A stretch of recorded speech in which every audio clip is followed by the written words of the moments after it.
Hey, what's up? How you doing today? I'm going to show you a good use for new but expired cooking oil. And this is what's key right here, people.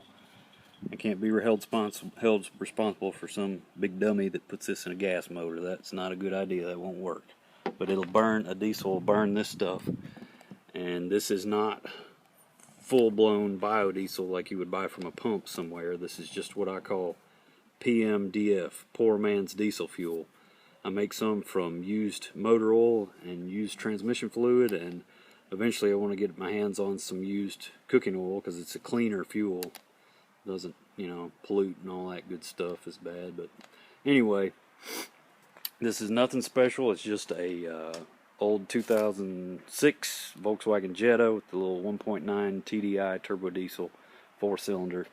No modifications. It's just to take care of it, maintain regular maintenance, routine stuff. So, but it'll burn this stuff. Now I just fueled up Friday, topped off my tank, and Friday, and I've only gone about 60 miles, so I'm still mostly full. So this will dilute quite a bit, but nothing to it.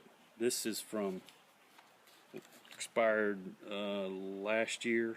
Yeah, this is from Big Sis Chatty Cathy. Thanks, buddy. Buddy.